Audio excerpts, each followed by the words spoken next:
আজকের এই মওলা আলী রাদিয়াল্লাহু তাআলা কনফারেন্সের পক্ষ থেকে আন্তরিকভাবে ধন্যবাদ জ্ঞাপন করছি।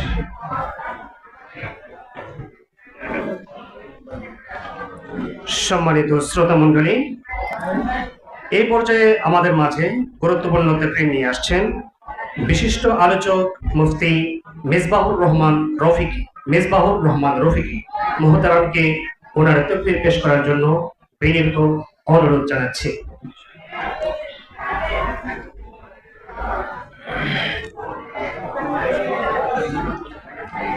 আসসালামু আলাইকুম ওয়া রাহমাতুল্লাহি ওয়া বারাকাতুহু। আওয়াজ হয় নাই, আরো জোরে আওয়াজ দেওয়া লাগবে। এত কম আওয়াজ হলে তো আশিকের রাসূল হওয়া যাবে না, যাবে? আরো জোরে আওয়াজ দেওয়া লাগবে। আসসালামু আলাইকুম ওয়া রাহমাতুল্লাহি ওয়া বারাকাতুহু।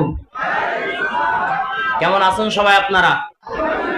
এই যে আজকে মাওলা আলী কনফারেন্সে আসছেন, খুশি না বেজার?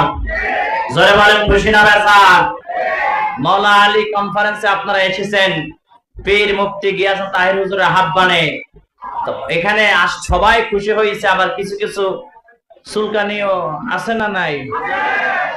তা আমি সবসময় বলি যে আমরা হক কথা কইলে কারো যদি জ্বলে কিছু আসে যায় না, কারণ আমরা যারা সুন্নি মুসলমান, আমরা যারা আশিক রাসূল, আমরা যারা আহলে বাইতকে যারা ভালোবাসি, আমরা যারা মাওলা আলীকে যারা ভালোবাসি, এক কথায় আহলে সুন্নাত ওয়াল জামাতের অনুসারী যারা, এদের কিছু আসে যায় না।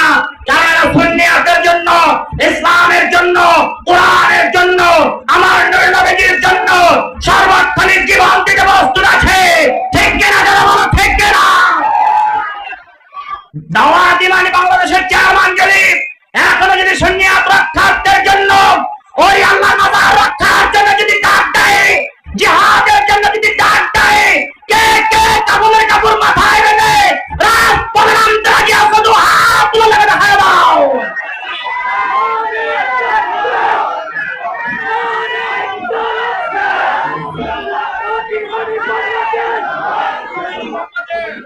আপনারা কি শরীরটা গরম হয়েছে নি? একটু জাকাত দিলাম, আর কি কি দিলাম? মুজাহিদি ভাই একটু জাকাত দিয়ে গেছে, আমিও একটু কি দিলাম, জাকাত দিলাম। আজকের এই যে কনফারেন্স হচ্ছে মাওলা আলী রাদিয়াল্লাহু তাআলা আনহু কনফারেন্স, আপনারা দাওয়াত ইমানি বাংলাদেশ এই সংগঠনের চেয়ারম্যানের পীর মুফতি গিয়াসউদ্দিন তাহির হুজুরের আহ্বানে আপনারা এসেছেন। এই যে দাওয়াত ইমানি বাংলাদেশের কেমন সংগঠন আগে আমাদের বুঝতে হবে। দেখবেন যখনই এদেশে কোনো দুর্যোগ আসে, যখনই দেখবেন এদেশে তুফান হয়, বন্যায় ডুবে যায়, সবার আগে দেখবেন আমাদের এই দাওয়াত ইমানি বাংলাদেশের চেয়ারম্যান সাহেব, যিনি সুন্নিয়াতের রৌনক, সুন্নিয়াতের মাথার তাজ, সুন্নিয়াতের গর্ব, এক কথায় আমাদের সুন্নিদের মাথার তাজ আল্লামা পীর মুফতি গিয়াসউদ্দিন সাহেব কেবলা, তিনি সবার আগে এগিয়ে যায়, ঠিক কিনা?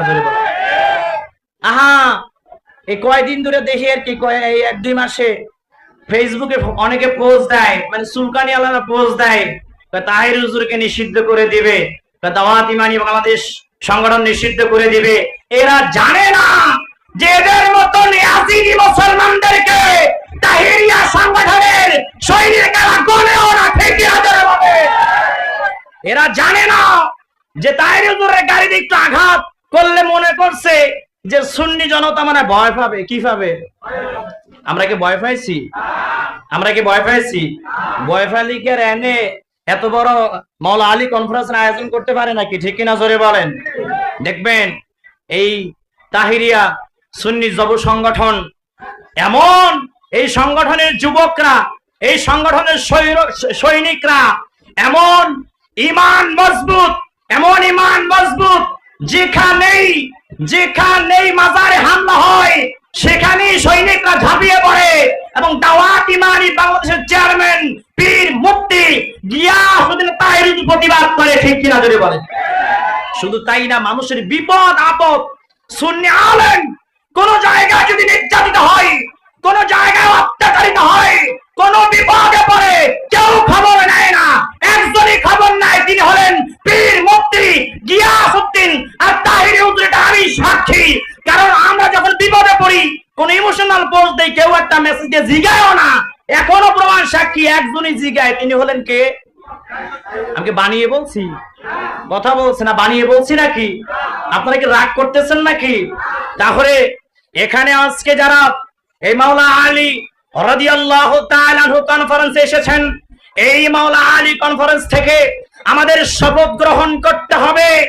আমরা একটা স্লোগান দিতে চাই, ম্যানেজ চাই মাইনাস নয়, হিংসা মুক্ত সুন্নিয়াত চাই। এক একজন এক এক চেয়ার নিয়ে বসে আছে, একমাত্র দাওয়াত ইমানি বাংলাদেশের চেয়ারম্যান যিনি, তিনি অপুরান্ত চেষ্টা করে যাচ্ছে ওয়াল সমস্ত সুন্নি জনতাকে এক প্ল্যাটফর্মে আনার জন্য। এক প্ল্যাটফর্মে যদি আমাদের সুন্নি জনতা